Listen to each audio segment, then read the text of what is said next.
Biden just let unemployment expire for the country on top of the eviction moratorium expiring. So I want to play some of this clip, and it really was just unreal to see this bullshit artist. Obama was a bullshit artist. This is a whole nother level of bullshitting. Lunch Bucket Joe Biden gave a speech today, honoring labor and unionized workers and all this stuff. Let's take a look. On Labor Day, we honor the dignity of the American worker. And every day we remember that America wasn't built by Wall Street. They're not all bad folks on Wall Street. I'm not suggesting that. But they didn't build America. It was built by the middle class.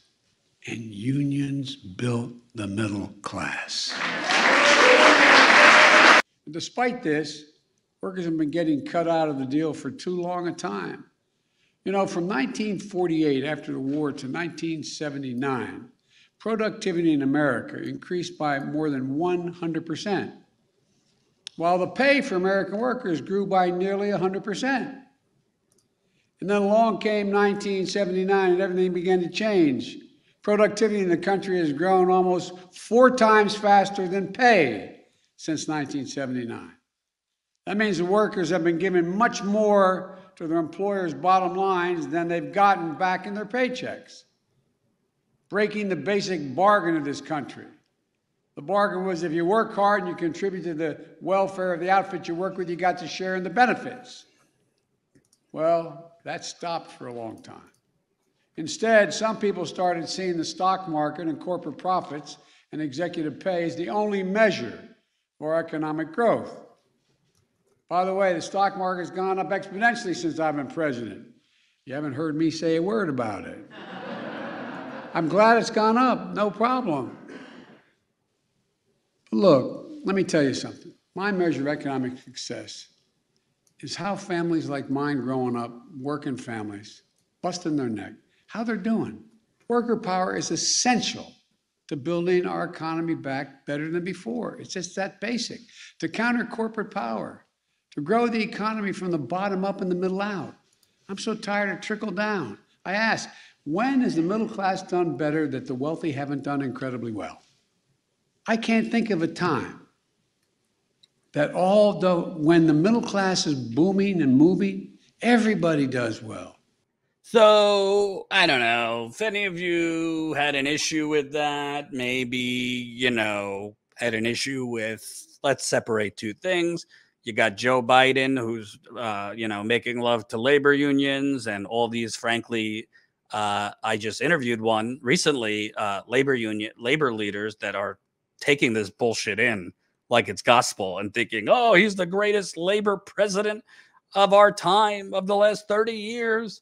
Well, first of all, this man on Labor Day allowed federal unemployment, expanded unemployment to expire while there's a raging pandemic going on, while at this point, millions have probably been evicted from their apartments or homes, thanks to the Supreme Court knocking it down. And frankly, the Democratic Party never having an actual plan for what about all these people that are facing eviction. They could have just canceled the rent. While Biden, on Labor Day and now today pushing this nonsense is basically lying to you that, oh, the economy's booming, jobs are roaring back. Yeah, look at the jobs reports. See what jobs are booming back. All non-living wage jobs. All terrible jobs. Sorry if you're a restaurant worker or work at a bar or hospitality. Majority of these jobs don't pay a living wage. Majority of these jobs, you're mistreated by your employers. Majority of these jobs, in a lot of cases, you're working more than one job. But you got to look at the things he was saying. The basic bargain. And his favorite, the Wall Street didn't build the middle class. Well, this is kind of problematic when you look at Joe Biden. And frankly, happy birthday, Bernie, 80 years old today. But where the was this during the campaign? Joe Biden voted for NAFTA. Joe Biden would push deregulation of Wall Street. Wall Street has pummeled unions. In addition to voting for NAFTA, which basically decimated unions over the last 30 years, Joe Biden and his campaigns received millions from union-busting campaigns. Not just his campaign, presidential campaign, talking his Senate campaigns. 30 years as a senator, he's been raking in money from Wall Street, financial law firms, and a whole lot of other union-busting companies. Hell, his first fundraiser for 2020 was held by a vice president of Comcast, a major union buster. Joe Biden essentially has looked the other way as Amazon, other corporations break labor law. Joe Biden, while there are massive strikes going on in Alabama, Amazon is trying to unionize in New York. You got the Nabisco workers striking. You have teachers striking. Mr. Labor, Lunch Bucket Joe, what does he say? I believe in the right to collectively bargain. I believe in labor unions. Oh, wow. That's great. Is he specifically supporting any of these strikes? Is he specifically calling out the union busting and shameful activity of Amazon and Jeff Bezos, or the Nabisco employers, or the coal mine employers in Alabama that have literally been running over workers striking with their cars? Literally in Alabama, they've run over, God knows, I think 4 or 5 workers over the last few months, physically with their cars. The president of the United States blows kisses, empty kisses to labor. And you know what? I got to say, part of the issue goes beyond Joe Biden. Let's just call it what it is. Part of the issue is American labor unions. And I've seen this. I went to Detroit a couple years ago when General Motors laid off 15,000 workers. It was in Detroit, Ohio, some other places. And basically, I learned 2 things. General Motors was as evil and corrupt as I thought. I learned it from the workers. General Motors was as evil and corrupt as I thought. And, oh, guess what? The labor leaders had sold out the workers for years and years and years. I also want to address, and this is from Jacobin, if you have this, Colin, anti-unionism was central to the idea of the DLC, the Democratic Leadership Council, that was started by Bill Clinton and Al Gore and all these neoliberal Neanderthals. Anti-unionism was central to the ideology of the DLC and the New Democrats, as they came to be called. And despite the critical role organized labor had played in his career, Biden began faintly echoing these sentiments.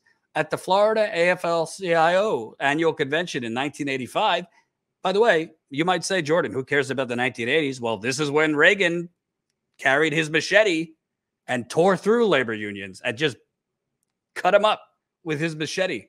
You remember the airline strikes, his union busting? Joe Biden at the AFL-CIO convention in 1985 delivered a keynote speech blaming labor for its own decline, chiding unions for fearing change and focusing on their own interests instead of the national interests. Yes, their own interests instead of the national interests, meaning the national interest that was going on. You know, that chart that began in the 1980s where Joe Biden's donors were hoarding workers' money, going to the top 1%. That must be what he meant by the national interest. The following year, at the Virginia State AFL-CIO's convention, he warned that labor, like the Democratic Party, was in deep trouble and needed to have a broader umbrella to envelope middle-class America so that it was no longer viewed as a special interest, stumping for a House candidate who he warned was not an automatic pro-labor vote. Biden told another union audience, "You're not entitled to any more, and you're lucky if you get that much." Wow. The man who stood today, what about the basic bargain? The man who stood today, waxing poetic about Wall Street didn't build the middle class, unions did. Well, I don't know. He very much seemed to be a very different man in the 1980s, wouldn't you say?